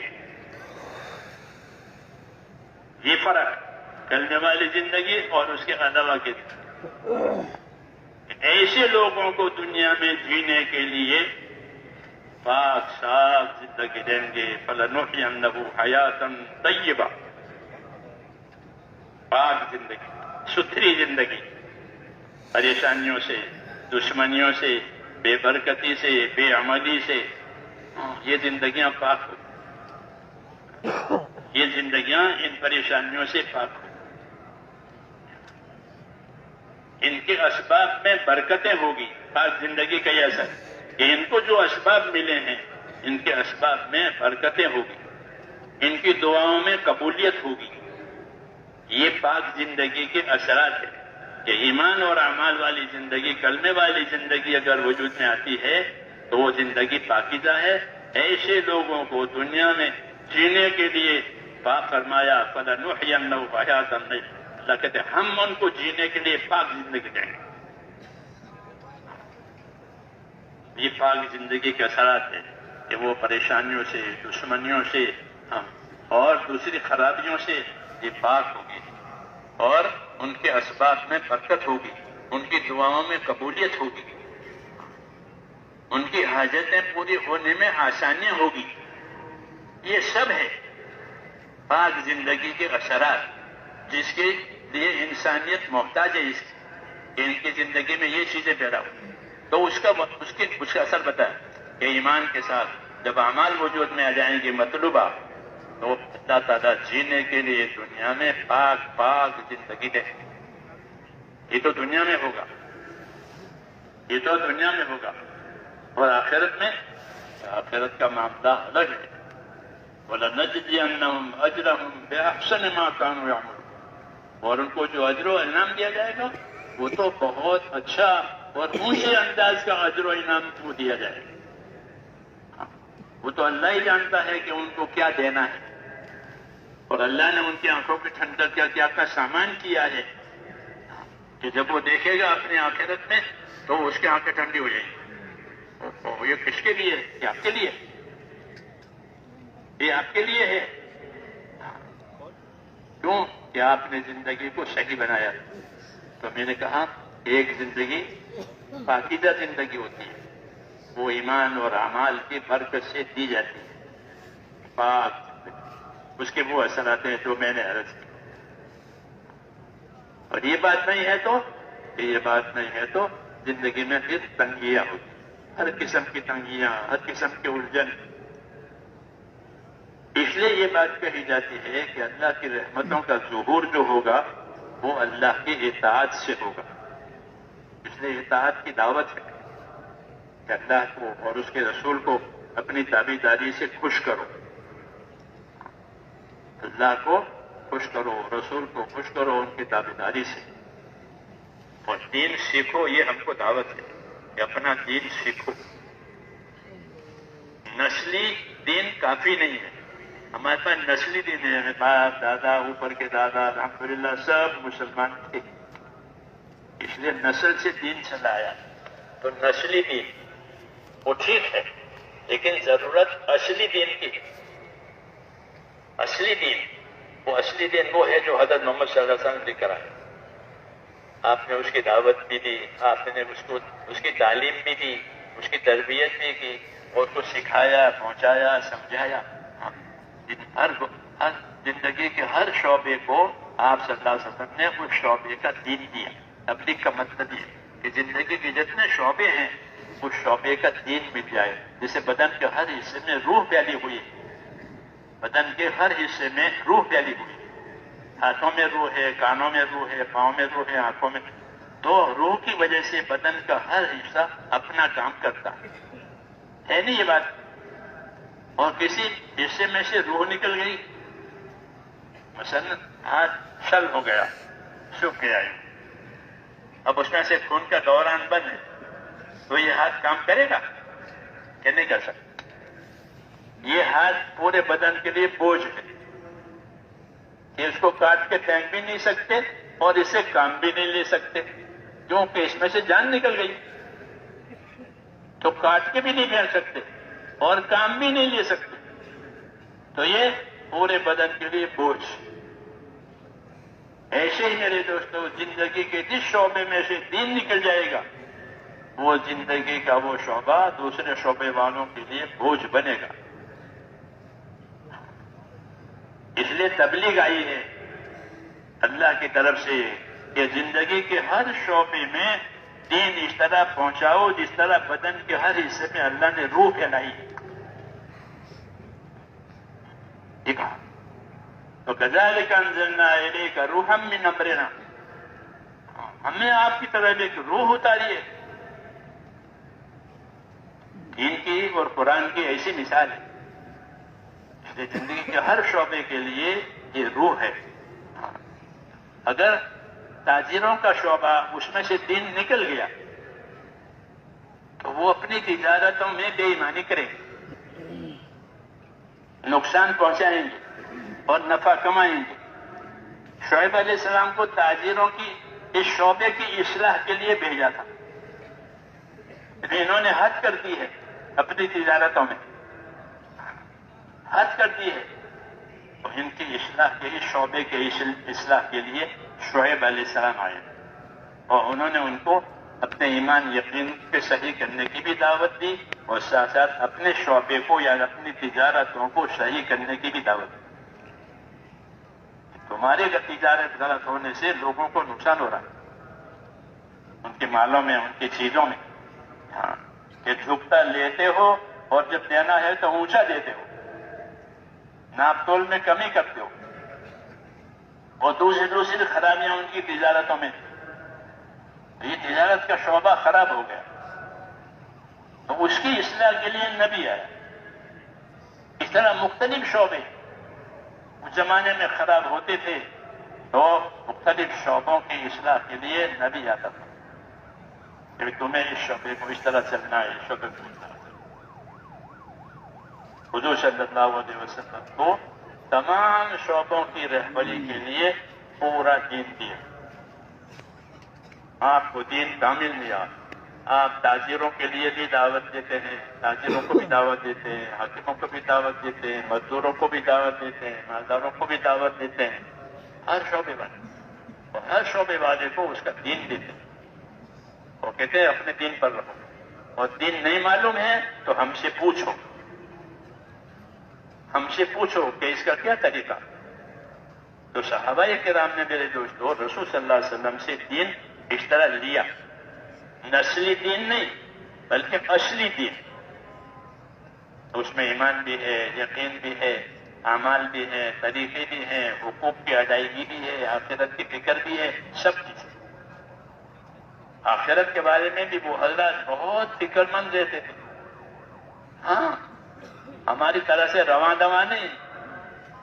آخرت کے بارے میں تو آخرت میں بڑا فکر ہوتا تھا. انما ہممنا الآخرہ ولیست ہممنا الدنیا، کہ ہمارے عزائم اور ارادے کہ ہمارے عزائم ارادے تو فرماتے تھے آخرت بنانے کے ہی ہیں، ہم دنیا بنانے کے عزائم نہیں کرتے۔ دنیا ہماری حاجت ہے، حاجت پوری کر لیں گے۔ دنیا ہماری ضرورت ہے، ضرورت پوری کر لیں گے۔ ہر ایک کی ضرورت الگ الگ ہوتی ہے، دین ہر ایک کا الگ الگ نہیں ہوتا، وہ سب کا ایک ہوتا ہے۔ تو اس لیے کہ اس کی تو فکر بھی جڑ کر کریں، ذاتی زندگی میں بھی دین آوے، اجتماعی زندگی میں دین آوے، شعبوں میں بھی دین آوے، شعبوں میں بھی دین آوے، بازار میں بازار کا دین، مسجد میں مسجد کا دین۔ حضرت علی فرماتے تھے کہ سوق المؤمنین کا مسلح ہوں، کہ مسلمانوں کے مارکیٹ کیسے ہوں گے؟ کہ مسلمانوں کے مارکیٹ ایسے ہوں گے جیسے ان کی مسجدیں ہوتی ہیں۔ مسجد میں کوئی بے ایمانی کا کام کرتا ہے؟ مسجد میں کوئی غلط بات کرتا ہے؟ نہیں کرتا، وہی جگہ الگ ہے۔ تو مسلمانوں کے مارکیٹ اور بازار کیسے ہوں گے؟ کہ جیسے ان کی مسجد ہیں ویسے ان کی مارکیٹ ہے، کہ انہوں نے مسجدوں میں سے تربیت پائی کہ بازار میں کیسے رہو گے، بازار میں کیسا کام کرو گے۔ ایک تو بازار میں شعیب علیہ السلام کی تھی قوم کام کرتی تھی، وہ نہیں کہ ہمارے پاس بازار میں بازار کا دین ہے، مسجد میں مسجد کا دین ہے، مسجد میں سے دین بتایا جائے گا، سکھایا جائے گا کہ بازار میں اس طرح رہو۔ تو حضرت علی فرماتے تھے کہ مسلمانوں کی مارکیٹ اور مسلمانوں کی مسجد ایک ہی، یعنی وہاں بھی اللہ کے حکم پورا ہوتے ہیں اور مسجد میں بھی اللہ کے حکم پورا ہوتے ہیں۔ وہاں بھی کوئی غلط چیز نہیں ہوتی، بازار میں بھی، یہاں بھی غلط چیز نہیں ہوتی۔ سوق المؤمن کا مسلح ہوں، مسلمانوں کی مارکیٹ اور مسلمانوں کے بازار کہ وہ ایسے ہوتے ہیں جیسے ان کی مسجدیں ہوتی ہیں۔ ہاں، تو ان کو ایک چیز بتائی جاتی ہے اطاعت کے راستے سے اپنے اپنے شعبے کی۔ ہاں، اس لیے میرے دوستو، یہ دین تو روح کی طرح سے ہے، اگر روح نکل گئی تو پھر ڈھانچے کی کوئی قیمت نہیں ہے۔ جتنا بڑا ڈھانچہ اتنا بڑا بوجھ، کیوں کہ جان نکل گئی، کہ ہاتھی کی جان نکل گئی، یہ بہت بڑا بوجھ ہو گیا۔ ہاں، بہت بڑا بوجھ ہو گیا۔ زندگی کے بڑے بڑے شعبے اگر اس میں سے دین نکل گیا کہ وہ زندگی کا بوجھ نہیں، یعنی وبال،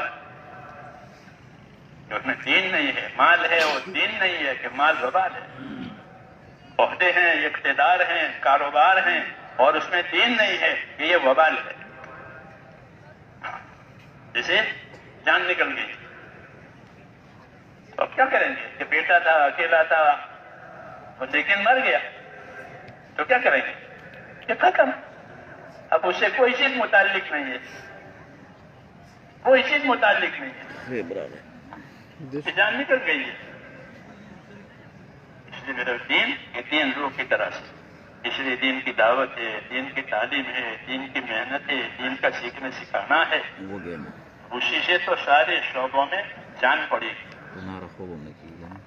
پھر سارے شعبوں کا دین آئے گا،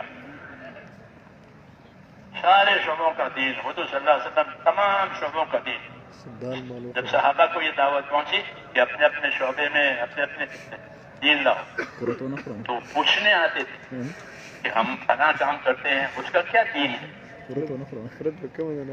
اس میں ہمیں کیا کرنا ہے، کیونکہ وہ جانتے تھے یہاں سے ہر کام کے لیے رہبری ملے گی۔ حضور صلی اللہ علیہ وسلم کو اللہ نے علم دیا تھا اپنے امت کی رہبری کے لیے، آپ اپنے امت کی رہبری علم سے کرتے تھے۔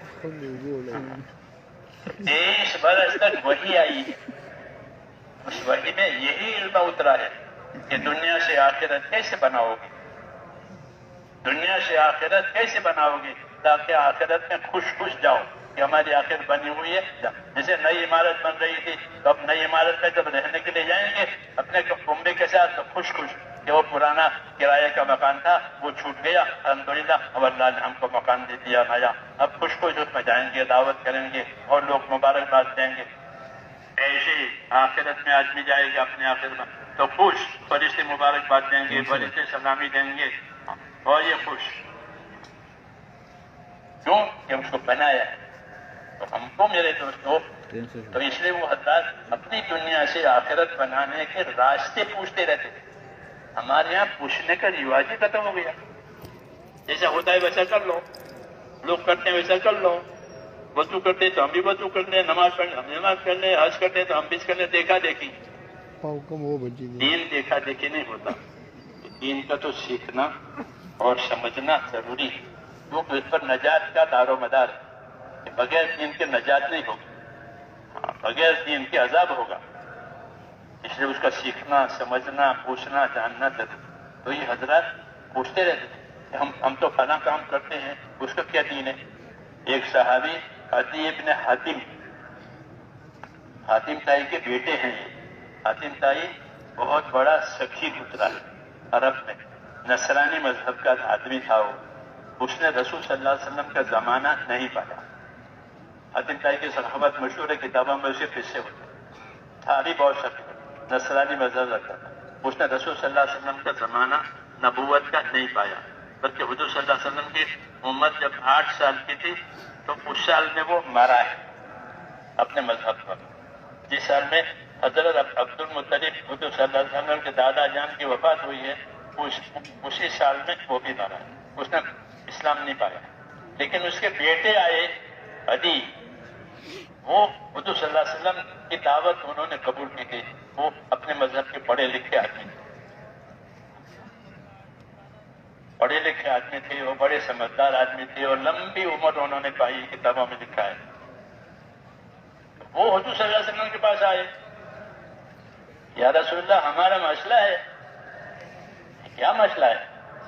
کہ ہمارے پاس بڑے بڑے شکاری کتے ہیں اور وہ بڑے بڑے جانور کا شکار کرتے ہیں. تو شکاری کتے سے شکار کرانے کے کیا حکم ہے؟ اس کی کیا شریعت ہے؟ یہ پوچھنا ہے. یہ نہیں کہ شکار کرو، شکار کرنے گئے میں قبر یا شکار کر کے کاٹو. کہ نہیں، اب دین آیا ہے تو شکار کرنا ہے تو شکار کا دین پوچھو. یہی صحیح اثر ہے تبلیغ کا، کہ جب تبلیغ صحیح ہوگی تو لوگ اپنی دینی ضرورتوں کو پوچھنے آئیں گے. اور پوچھنا چاہیے جاننے والوں سے اپنی دینی ضرورتوں. جیسے دنیا کی ضرورتیں پوچھنا، وکیلوں کے پاس جاتے ہیں، لوئروں کے پاس جاتے ہیں، بیرسٹروں کے پاس جاتے ہیں، بلڈروں کے پاس جاتے ہیں، ڈاکٹروں کے پاس جاتے نہیں جاتے اپنی ضروریات لے کر کے. دین کی بات ہو تو دین کی بات ہو تو دین والوں کے پاس، علم والوں کے پاس جاؤ. یہ حکم ہے تاکہ تمہاری بے دینی ختم ہو جائے اور دینداری قائم ہو جائے. نہیں پوچھیں گے، نہیں معلوم کریں گے تو غلط کریں گے. تو غلط کرنا اور نہ کرنا یہ کی ہے، بلکہ غلط کرنے کی تو وبال ہے. نہ کرنا تو غفلت ہے، غلط کرنا وبال ہے. کہ کیوں غلط کیا؟ اس لیے حکم ہے کہ اپنا دین سیکھو، دین سیکھو تاکہ زندگی کا جو بھی مرحلہ آئے وہ مرحلہ دین کے ساتھ ہو جائے. ہمارے ہاں جو تیسرا نمبر ہے علم و ذکر، اس میں اسی کی دعوت ہے کہ زندگی کو علم و ذکر پر لاؤ. حضرت فرماتے تھے اپنی کمائیوں کو علم پر لاؤ. کمائیاں ہوئے نا، کماتے ہیں لوگ، کہ اپنی کمائیوں کو علم پر لاؤ. یہ کمائی صحیح ہے، یہ کمائی غلط ہے، کتنی ہونی چاہیے، کیسی ہونی چاہیے. کہ کمائی بھی اپنے لیے ہے اور کمائی کا دین بھی اپنے لیے ہے. کمائی وہ بھی اپنے لیے ہے، وہ دین کس کے لیے؟ کہ دین بھی اپنے لیے. کہ کمائی ہے تو کمائی کے دین کے ساتھ. کمائیوں کو علم پر لاؤ. کمائیوں کو ہوس اور خواہش پر نہیں کہ زیادہ آ رہا ہے نفع تو کماؤ، پھر دین رہے نہ رہے، حق رہے نہ رہے. ایسا نہیں، یہ باطل ہے. یہ باطل ہے کہ صرف کمانا ہے، کہ صرف کمانا، یہ باطل ہے. صرف کمانا کہ یہ باطل ہے. حق کے ساتھ کماؤ، حق کے ساتھ کماؤ. اللہ نے تجارت کو حلال کیا. تجارت ہمارے حلال بہترین ذریعہ ہے روزی کمانے کا، اللہ نے اس کی اجازت دی ہے اور اس کے احکام دیے. تو عزت حضرت فرماتے تھے کہ اپنی کمائیوں کو کس پر لاؤ؟ کہ اپنی کمائیوں کو علم پر لاؤ. جہالت کے ساتھ اور کمانے کی ہوس کے ساتھ کیا کمانا نہیں، علم کے ساتھ کمانا. جیسے صحابہ کرام کی تجارتوں سے اللہ تعالیٰ راضی تھا، وہ پوچھنے آتے تھے اس کا کیا حکم ہے. تو یہ ابن حاکم پوچھنے آئے تھے. ہم تو شکاری کتوں سے شکار کرتے ہیں اور بڑے بڑے جانور ہمارے شکاری ہوتے، تو اس شکار کا کیا حکم، اور اسے کھانے کا شکار جو کتے نے شکار کیا ہے تو اس شکار کا کیا حکم. ان کی رہبری کے لیے قرآن پاک کی آیتیں نازل ہوئی اور اس میں شکار کے احکام بتائے. کیوں؟ تو ان کا پوچھنا صحیح تھا. زندگی کی ضرورت ہے کہ وہ شکار کرتے ہیں ہماری زندگی کی ضرورت کے لیے. تو وہ رہبری لینے کے لیے آئے. اپنی ضرورتوں میں رہبری لینا کہ اس کا صحیح طریقہ کیا ہے تو ضرورت بھی پوری ہو جائے گی اور ضرورت کا دین بھی وہ ہے وہ بھی ادا ہو جائے گا. اس لیے پوچھتے تھے. تو ان کو ان کی رہبری کے لیے سورہ مائدہ کی آیتیں نازل ہوئی جس میں شکار کے احکام بتائے گئے کہ کس طرح ہو تو حلال ہے، اس طرح ہو تو حلال ہے. پھر حضور نے اس کی تفصیل بتائی. یہ میں نے مثال دی کہ وہ اپنی ضرورتوں کے دین کو پوچھتے تھے کہ ہمارے علم و ذکر کا یہی مطلب ہے. ہاں، یہ علم و ذکر صرف مذاکرے کی چیز نہیں رہی بلکہ تنفیذ کی چیز ہے. کس کی چیز ہے؟ تنفیذ کی چیز ہے کہ ہماری تو ہر چیز علم کی روشنی میں ہوگی. رسول صلی اللہ علیہ وسلم سے پہلے جاہلیت تھی. کیا تھا؟ جاہلیت. علم کا نام ہی نہیں تھا. 600 برس ایسے گزر گئے تھے کہ کوئی علم دینے والا ہی نہیں تھا. عیسیٰ علیہ السلام آسمان پر اٹھا لیے گئے تھے، کوئی نبی نہیں ہے، کوئی رہبر نہیں ہے. 600 سال گزرے. پکی جہالت، پکی جہالت. حضور صلی اللہ علیہ وسلم نے آ کر کے اس جہالت کا علاج کیا.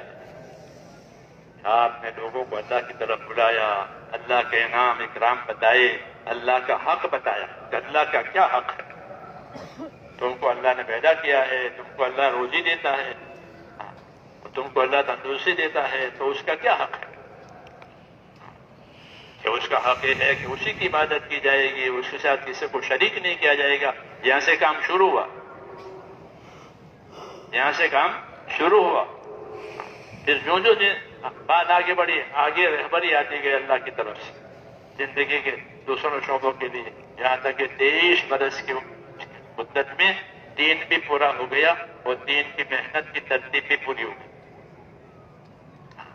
اور لوگوں کی زندگیوں میں دین آیا اور ذمہ داری پڑی کہ اب اس طرح یہ دین تمہارے پاس آیا ہے، اس طرح اس دین کو آگے اور بڑھاؤ. تو انہوں نے دین سیکھا، دین سمجھا اور دین کو اپنے اندر نافذ کیا، اپنے اندر نافذ کیا، اپنے عمل کے ذریعے سے اپنی زندگی میں نافذ کیا اور اس کی دعوت اور تعلیم اور اس کے سیکھنے سکھانے کے ذریعے سے دوسروں میں نافذ کیا اور ان کو بتایا کہ صحیح طریقہ یہ ہے. ان کو اکرام کے ساتھ بتایا. صحابہ کرام جاتے تھے ان کی جماعتیں، تو وہ خالی ان کو دعوت دے کر واپس نہیں آتے تھے بلکہ ان کو دعوت دیتے تھے. جب وہ دعوت قبول کر لیتے تھے تو وہاں ٹھہر جاتے تھے. کیوں ٹھہرتے؟ کہ ان کو دین سکھانا ہے. انہوں نے تو دین قبول تو کر لیا ہے لیکن قبول کریں گے، وہ سیکھیں گے نہیں تو پھر بھول جائیں گے، جیسے تھے ویسے ہو جائیں گے. اس لیے وہاں رک جاتے تھے. بعد سفر 6 مہینے کے ہوتے تھے. ہم تو 4 مہینے کی بات کرتے ہیں نا، وہ بعد سفر 6 مہینے کے ہوتے تھے. 6 مہینے وہیں رکے ہو جائیں. کیوں؟ ان کو باقی چیزیں سکھائی جاتی. دین کا تعلق سیکھنے سے. پھر جب دین آئے گا کہ سارے شعبوں میں جو ہے ذمہ داری پوری ہو جائے. اس لیے میرے دوستو، ہماری زندگیاں جو ہے ذمہ داریوں کی ہے. اور جو اسباب اللہ تعالیٰ نے ہم کو دیے ہیں جان مال کے، اس کے بارے میں ہم کو یہ بتایا کہ یہ جان مال جو ہے وہ اللہ کی امانت ہے. کیا ہے؟ اللہ کی امانت ہے، اور یہ امانت تمہیں حق ادا کرنے کے لیے دی گئی ہے، یہ بتایا۔ اس امانت کے تم مالک نہیں ہو۔ مالک کون ہے؟ کہ اللہ مالک، اللہ ہر چیز کا مالک ہے، اللہ ہر چیز کا وارث ہے۔ کیوں؟ ہر مالک مر جائے گا۔ زمیندار زمین کا مالک ہے ہاں، مگر مر جائے گا۔ مالدار مال کا مالک ہے مگر مر جائے گا۔ ہاں، تو پھر وارث کون رہے گا؟ اِنَّا نَحْنُ نَرِثُ الْأَرْضَ وَمَنْ عَلَيْهَا وَإِلَيْنَا تُرْجَعُونَ۔ اللہ کہتے ہیں ہم ہیں زمین کے وارث، اور زمین کے ہر چیز کے ہم وارث ہیں، تم تو مر کر کے میرے پاس واپس آ جاؤ گے اوپر، تم مر کر کے میرے پاس آ جاؤ گے۔ اصل وارث کون ہے؟ کہ اصل وارث وہ ہے جو اصل مالک ہے۔ تو ہر چیز کا مالک اور وارث اللہ ہے۔ ہاں، ہم ہیں وارث۔ تو میں نے کہا ہم جان مال کے امین ہے، ہم کو جان اور مال بطور امانت کے دیے، یہ تمہارے پاس جان مال امانت ہے۔ ہاں، اس امانت کا مطلب یہ نہیں ہے کہ اس کو تالے میں بند کر کے رکھو، بھائی کسی کی امانت ہے کوئی ہاتھ نہ لگاوے، بلکہ امانت ہونے کا مطلب یہ ہے کہ اس کا حق ادا کرو۔ تو امانت ہے کسی کے پہ بند کر کے رکھو، کوئی دوسرا ہاتھ نہ لگاوے، امانت ٹھیک ہے، لیکن یہاں امانت کا مطلب یہ ہے کہ یہ جان مال بطور امانت کے اس لیے دی گئی ہے کہ کچھ حقوق اس سے متعلق ہے، وہ حقوق ان امانتوں کے ذریعے سے ادا کیے جائیں۔ جانی طاقت بھی اور مالی طاقت بھی یہ حقوق کی ادائیگی کے لیے دی ہے، اور سب سے پہلے حق اللہ کا ہے۔ اس لیے جان مال سے سب سے پہلے اللہ کی عبادت کی جائے گی۔ عبادت صرف اللہ کی ہوگی اور کسی کی نہیں ہوگی۔ عبادت کسی ہوگی؟ فقط اللہ کی، اور کسی کی نہیں ہوگی۔ جان مال سے ایمان کے بعد اللہ کی عبادت کی جائے گی۔ پہلے ایمان آئے گا، پھر نماز جانی عبادت ہے۔ نماز میں مال کی ضرورت نہیں ہے، جانی عبادت ہے۔ نماز یہ وہ سب سے اہم عبادت ہے، سب سے اہم عبادت اسلام میں وہ 5 وقت کی نماز ہے۔ اس کے بارے میں 2 حکم دیے کہ نماز قائم کرو اور نمازوں کی حفاظت کرو۔ 2 حکم قرآن پاک میں۔ نمازیں قائم کرو، جیسے عمارت قائم کرو، تو عمارت کے قائم کرنے میں جتنی چیزیں لگنی چاہیے وہ لگے گی تو عمارت قائم ہوگی، ایسا ہی ہے نا؟ تو نماز قائم کرنے کے لیے کہ نماز میں جتنی چیزیں ہونی چاہیے وہ نماز اس سے قائم ہو۔ اس لیے ابن عباس فرماتے تھے کہ نماز قائم کا مطلب یہ ہے کہ نماز کو اس کے آداب، اس کی سنتوں اور اس کے اوقات، ان سب کی رعایت کے ساتھ نماز کو ادا کرو۔ رسول صلی اللہ علیہ وسلم سے سکھایا اقامت صلاۃ، اس طرح اس کو ادا کرو۔ تو نماز قائم کرنے کے لیے نماز کا علم ضروری ہے۔ نماز قائم کرنے کے لیے نماز کا علم، 2 طرح کا علم، ایک نماز کی فضیلت کا علم، ایک نماز کے طریقے کا علم۔ ایک نماز کی فضیلت کا علم، کہ نماز کی فضیلت کا علم بھی دیا ہے اور نماز کے طریقے کا علم بھی دیا ہے رسول صلی اللہ علیہ وسلم۔ یعنی ہم نماز پڑھیں گے تو ہم کو کیا ملے گا؟ دنیا میں کیا ملے گا؟ آخرت میں کیا ملے گا؟ جی ہاں، کیونکہ اللہ تعالیٰ تو ہم سے کام کراتے ہیں دینے کے لیے۔ اللہ کو کچھ لینا ہے ہم سے، اللہ ہم سے کیا لیں گے؟ ہم تو فقیر ہیں، تو پھر ہم سے کیوں کام کراتے ہیں؟ کہ دینے کے لیے۔ اپنے گھر میں بلاتے ہیں، اس مسجد میں بلاتے ہیں دینے کے لیے، جیسے فقیر کو بلاتے ہیں دروازے پر، کچھ دینے کے لیے۔ کیا دیں گے اللہ تعالیٰ؟ کیا دیں گے؟ وہ فضیلت کہلاتی ہے۔ اس لیے فضیلت جاننے کی وجہ سے اپنے عمل میں یقین پیدا ہوگا۔ کیا پیدا ہوگا؟ کہ اس عمل پر اللہ یہ کرنے والے ہیں، اس عمل پر اللہ یہ دینے والے ہیں۔ اب وہ عمل یقین کے ساتھ ہوگا۔ نماز کا یہ اثر ہے، نماز پڑھنے سے یہ ہوگا، نماز پڑھنے سے یہ ہوگا، تو وہ نماز یقین کے ساتھ پڑھی جائے گی، شوق سے پڑھی جائے گی، امید کے ساتھ پڑھی جائے گی۔ علم، فضیلت کا علم، کہ وہ ایک اندر جان پڑ جائے گی نماز، پھر نماز نہیں چھوڑے گا، چھوٹ جائے گی تو اس کو اس کا قلق ہوگا، اتنی بڑی عبادت، اس کا اتنا بڑا انعام، آج مجھ سے وہ چھوٹ گئی۔ عبداللہ ابن عمر کی نماز چھوٹ گئی عشاء کی، تو وہ ساری رات عبادت کرتے کہ آج میری عشاء کی نماز نکل گئی، نماز نکل گئی، تو وہ ساری رات عبادت کرتے۔ کیوں؟ کہ وہ نماز کی فضیلت کو جانتے ہیں کہ بھئی عشاء کی نماز جماعت سے پڑھے اور فجر کی نماز جماعت سے پڑھے، اس کو کیا ملے گا؟ اس کو کیا ملے گا؟ کہ جو عشاء کی نماز جماعت سے پڑھے، فجر کی نماز جماعت سے پڑھے، تو ایسا ہے جیسا پوری رات عبادت میں کھڑا رہا۔ تو پوری رات عبادت میں کھڑا رہنا کوئی آسان کام ہے، اور وہ بھی روز روز، یہ آسان نہیں ہے۔ اللہ نے اس کو یوں آسان کر دیا، فضیلت بتا کر، عشاء جماعت سے پڑھ لو پھر سو جاؤ، اور فجر کی نماز جماعت سے پڑھو، ایسا ہوگا جیسا کہ پوری رات عبادت میں گزاری۔ اس لیے عشاء کی نماز نکل گئی تو پوری رات نماز میں گزارتے تھے، کیا پوری رات کا ثواب نہیں ملے گا؟ عشاء نکل گئی، ہاں، کیوں؟ کہ ان کو اس کی فضیلت کی خبر تھی کہ اتنا نقصان ہوا ہے، کہ فضیلت کی یقین کی وجہ سے آدمی عمل کے نقصان کو برداشت نہیں کرے گا، اور جب اس کو فضیلت کا علم نہیں ہوگا تو وہ اپنے عمل کے نقصان کو برداشت کر لے گا کہ کوئی بات نہیں، چلو جماعت چھوٹ گئی تو اکیلے پڑھ لیں گے، گھر میں پڑھ لیں گے، دکان میں پڑھ لیں گے۔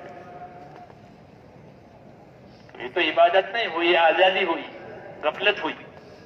یہ عبادت تو طریقوں سے ہوتی ہے، عبادت دو طریقوں سے ہوتی ہے، اسی کا نام عبادت ہے، ورنہ رسم ہے۔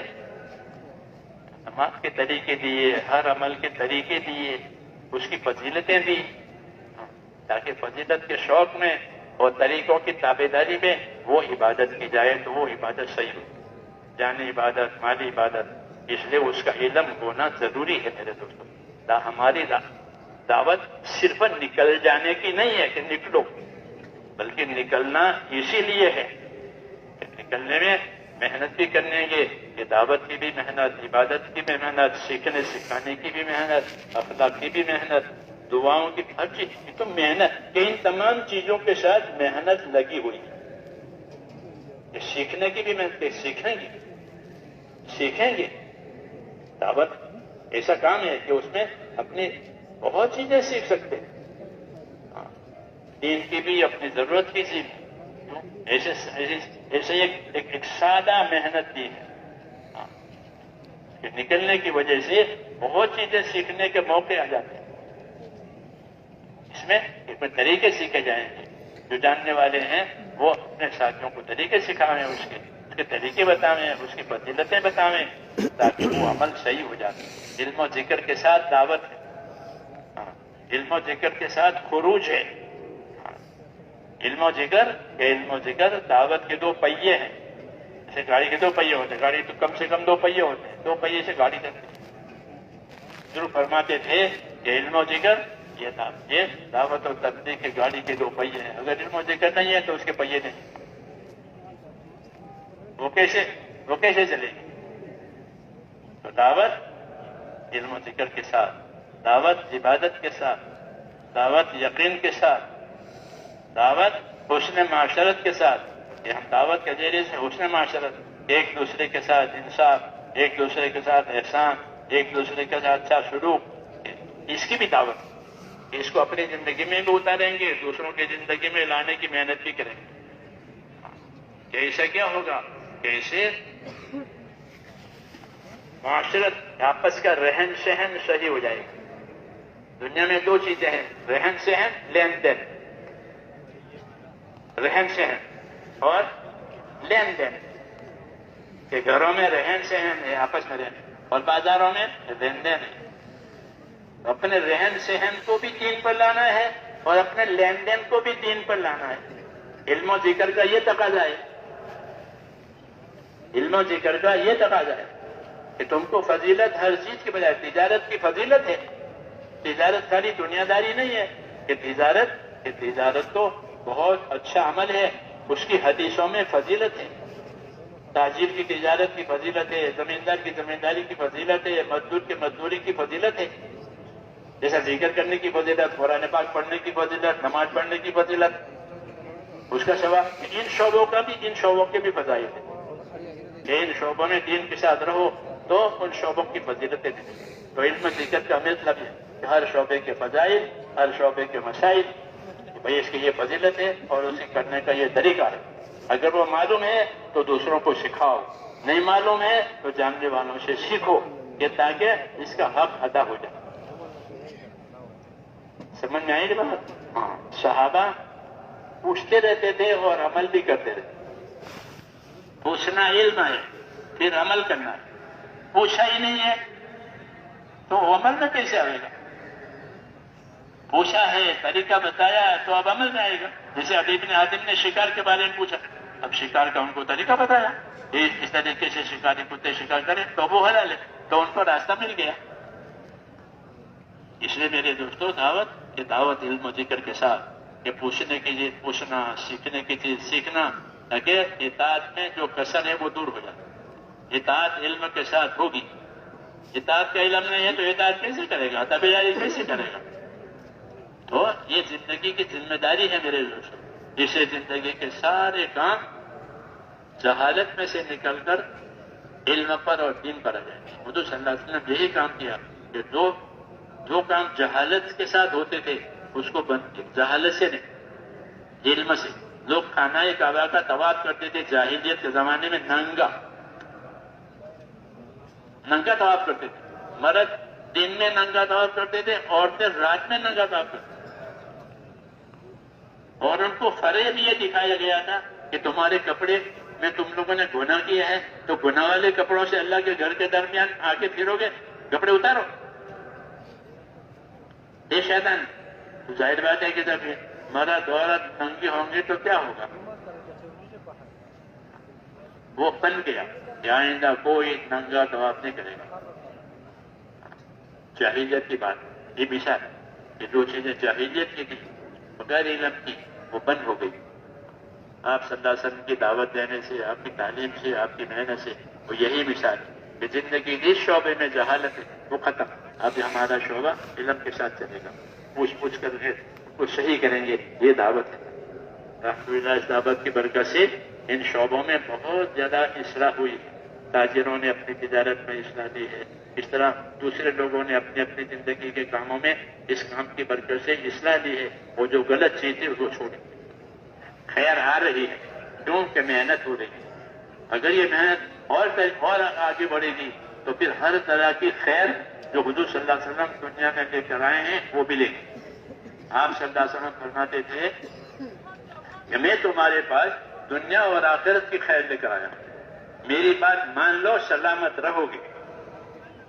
یہ عام دعوت، اس لیے اس محنت اور دعوت کا یہ مقصد ہے کہ ہماری زندگی کا ہر گوشہ وہ دین والا بنے، اور دین والا بننے کے لیے سب سے پہلے دین کی طلب پیدا کرنی پڑے گی۔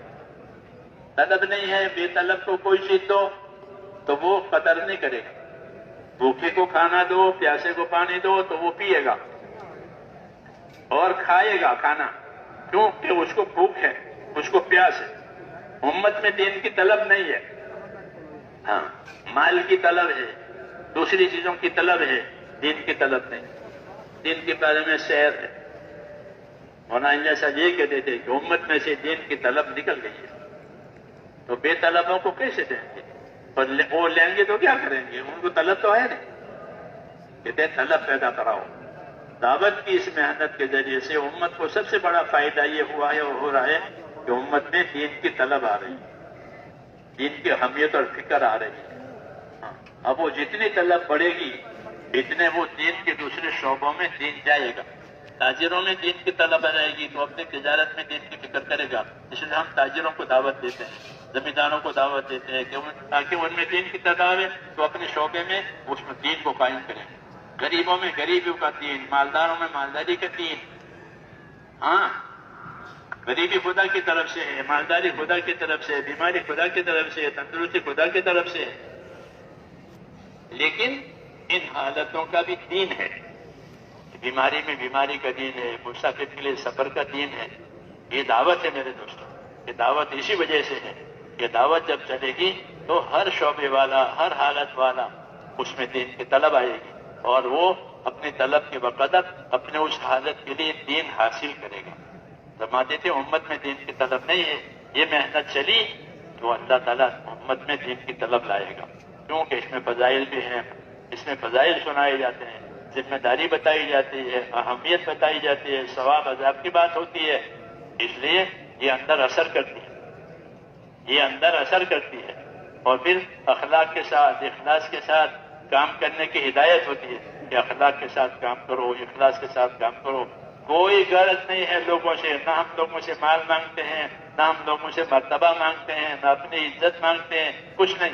ہم تو یہ کام اللہ کے لیے کرتے ہیں، اپنے آخرت کے لیے کرتے ہیں.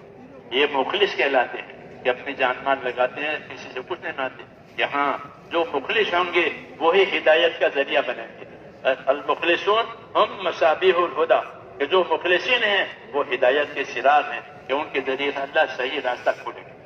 اللہ کا شکر ہے کہ اللہ کے بندوں نے اس ذمہ داری کو اڑنا شروع کیا ہے، اپنی جان مال کے ساتھ اس خدمت میں لگے ہوئے ہیں، اور اس کام میں اللہ نے ان کو لگایا ہے. اب ان کو آگے ترقی کرنی ہے کہ اپنی محنت کو اس طرح سے کریں کہ ہر شعبے والے کو اس کا شوق پیدا ہو جائے کہ ہمارے اندر، ہمارے شعبے میں دین آوے، ہماری تجارت میں، ہماری سب چیزوں میں دین آوے، کہ ہر شعبے والے کو دین ہو، اس کا نفع نقصان سمجھاؤ اور اخلاق کے ساتھ اس کو دعوت دو. اور پھر رات کی تنہائیوں میں ہدایت کے لیے دعا بھی مانگو کہ اللہ ہم نے محنت تو کی ہے لیکن محنت تو سبب ہے، اصل فیصلہ تو آپ کی طرف سے ہوتا ہے. اس لیے کہتے ہیں دعوت والے بھی بنو، دعا والے بھی بنو. دعوت والے بھی بنو، دعا والے بھی بنو، کہ دعا مومن کا ہتھیار ہے. دعاؤں سے بڑے بڑے کام ہوئے ہیں، دعا سے بڑے بڑے کام ہوئے ہیں. اس محنت کی وجہ سے دعاؤں میں قبولیت آتی ہے. جب مسلمان اپنی جان مال اللہ کے لیے لگاتا ہے تو اس کی دعا میں قبولیت آتی ہے. پھر جو دعا مانگیں گے اللہ تعالیٰ اس میں قبولیت آ جائے گی. تو یہ ہمارا ایک کام ہے زندگی کی ذمہ داری کا. یہ زندگی پوری ذمہ داری کا نام ہے. کیوں؟ اس کی دلیل کہ آخرت میں اس کا حساب ہے کہ اپنی زندگی کسی میں گزاری، جوانی کم گزاری، مال کا مال. تو یہ دلیل ہے اس بات کی کہ زندگی برائے زندگی نہیں ہے، بلکہ زندگی ایک ذمہ داری کی چیز ہے. اس ذمہ داری کو پورا سمجھانے کے لیے حضور صلی اللہ علیہ وسلم کو بھیجا، اور آپ نے وہ زندگی کی ذمہ داریاں سمجھائی اور کرائی. پھر صحابہ کرام نے کری اور اس کے نتائج آئے کہ ہدایتیں آئی. دشمن دوست ہو گئے، دشمن دوست ہو گئے. اتنا بڑا اس کے اندر اثر ہے. ویسے نبی کسی کو اپنا دشمن نہیں سمجھتے. نبی خیرخواہ ہوتا ہے، ماں باپ کی طرح سے بھلائی چاہنے والا، لیکن لوگ اس کے ساتھ دشمنی کرتے ہیں. جنات بھی دشمنی کرتے ہیں، لیکن نبی دشمنی نہیں کرتا. کہ دشمنی کرے گا تو کیسے دعوت پہنچے گی؟ تو اس لیے نبی تو اخلاق سے پیش آئے گا، صبر سے پیش آئے گا، احسان کے ساتھ پیش آئے گا. اور یہی ہماری دعوت کا طریقہ ہے کہ اپنی زندگی میں ان اچھی اچھی صفات کو بناتے ہوئے دنیا میں محنت کرنی ہے اور اللہ سے مانگنی ہے کہ یہ صفات اللہ ہمارے اندر بھی پیدا کرے اور دنیا کے لوگ اور انسانوں میں پیدا کرے، تاکہ ان کی بھی دنیا اچھی ہو جائے اور ان کی بھی آخرت اچھی ہو جائے. یہ اخلاص کہ بھئی ہم جو چیز اپنے لیے پسند کرتے ہیں وہ تمہارے لیے پسند کرتے ہیں. تو یہ مخلص ہے، یہ مخلص ہے کہ اپنا بھی بھلا چاہتے ہیں، دوسروں کا بھی بھلا چاہتے ہیں، اپنے لیے بھی خیر پسند کرتے ہیں، دوسروں سے خیر پسند کرتے ہیں. ہاں یہی طریقہ نبوت کا ہے. اس لیے اس امت کو یہ کام دیا گیا ہے. یہ کام بارش کے پانی کی طرح سے ہے کہ جب بارش برسے گی تو ہر چیز زندہ ہو جائے گی، ہر چیز اگ جائے گی، قیمتی ہو تو اور معمولی ہو. اس طرح جب یہ محنت پھیلے گی اللہ ہر خیر کو زندہ کرے گا، ہر خیر کو اللہ زندہ کریں گے.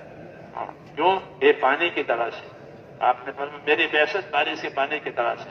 جب حضور کی بعثت اور نبوت کا کام ہوگا تو کوئی بارش برس گئی، جتنا سوکھا مانگتا وہ بھی آباد ہو جائے گا.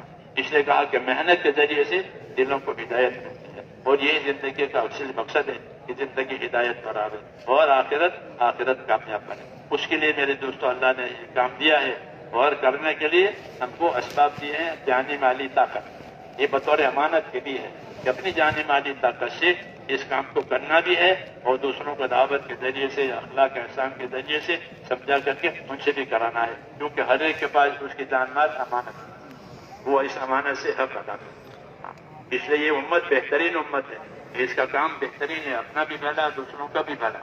جی ہاں، بہترین امت ہے، ان کی بہتری اسی میں ہے۔ اس لیے اس کام کو بے سو اچھی طرح سمجھنا ہے۔ پہلی بات تو یہ ہے، اس کام کو اچھی طرح سمجھیں، کیونکہ بے سمجھے کوئی کرے گا تو بے سمجھے چھوڑ بھی دے گا۔ ہاں، اس کو اچھی طرح سمجھنا ہے، سمجھنے والوں سے سمجھ کر کے پوچھ کر کے، جب سمجھے گا تو نہیں چھوڑے گا۔ ہاں، تھوڑا سمجھے گا تھوڑا کرے گا، صحیح سمجھے گا صحیح کرے گا۔ اس لیے اس کو صحیح سمجھنا، ہاں، اس کے دائیں بائیں جو چیز نقصان دینے والی ہیں اس سے آگاہ رہنا، ہاں، تاکہ یہ کام بگڑے نہیں۔ اس کام کی حفاظت بھی ہمارے ذمہ ہے، اس کام کی نصرت بھی ہمارے ذمہ ہے۔ اس لیے کرتے رہیں گے میرے دوستوں، اور تدبیر کرتے رہیں گے، اللہ تعالیٰ نتیجہ لائے۔ اللہ کسی کی محنت کو برباد نہیں کرتا۔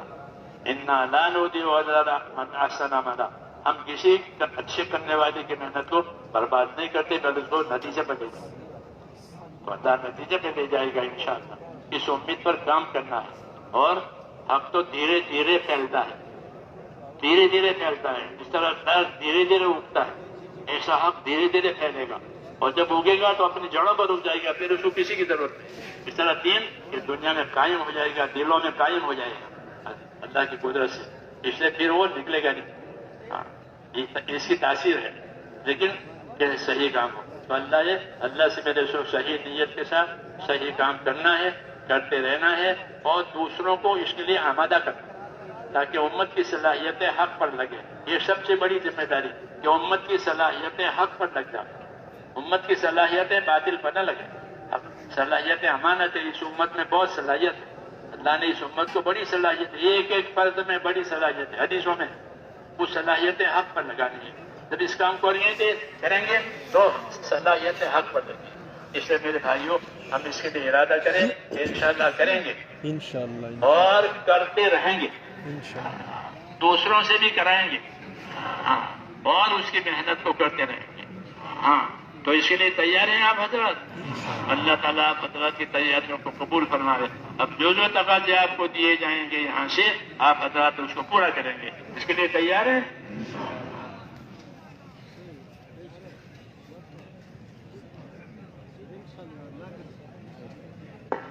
جی فرمائیے، ملکوں کے لیے فرمائیں، سال کے لیے 7 ماہ کے لیے۔ باقی ساتھی بیٹھے رہیں، صرف وہ ساتھی کھڑے ہوں جو نام لکھا رہے ہیں، بیٹھے رہیں۔ بھائی محمد امین صاحب ہر سال 4 مہینے، بھائی محمد عمر صاحب 1 سال کے لیے۔ پنجگور سے، بنو سے پوری 1 سال کی جماعت ہے۔ ریاض بھائی ریاض فرمارے ہر سال 4 مہینے۔ باقی ساتھی بیٹھے ہیں، گزارش یہ ہے کہ سب ساتھی نہ جائیں، صرف وہی اٹھیں گے جو نام لکھا رہے ہیں۔ ابھی تشکیل کا عمل باقی ہے۔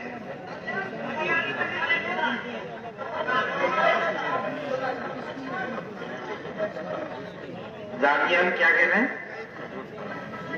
4 مہینے کے لیے۔ محمد وجید 1 سال، ہر سال 4 مہینے۔ محمد علی صاحب ہر سال 4 مہینے کے لیے، ماشاءاللہ لکھ دیا، اب ہو گیا۔ محمد علی صاحب ہر سال۔ محمد نوید، ہاں جی،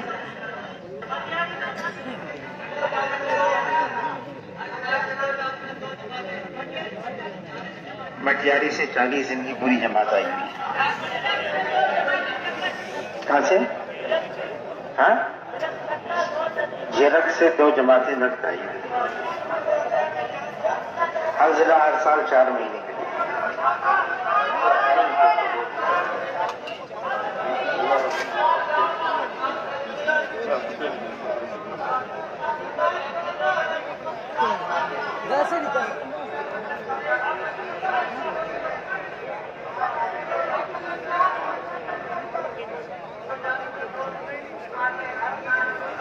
کنڈو جام سے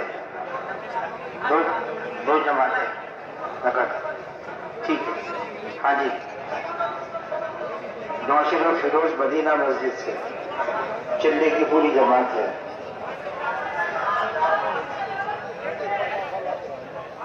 راولپنڈی سے کیا ہے بھائی محمد سلطان 4 مہینے کے لیے.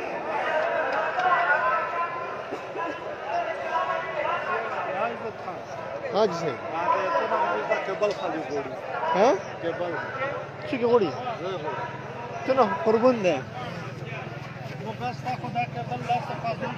ایسی ترتیب ہو جائے کہ ایک وقت میں ایک ساتھ بولے گا نا گاڑی تک. اگر سب بیک وقت بولیں گے تو مشکل ہو جائے گی. بات زور سے 4:30 منٹ.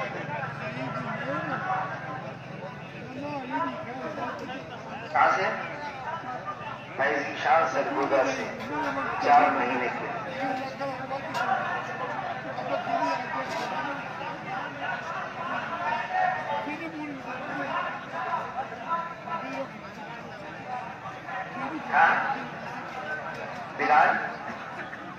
بلال باجوہ کہاں سے میر پر خاص سے 1 سال کے لیے.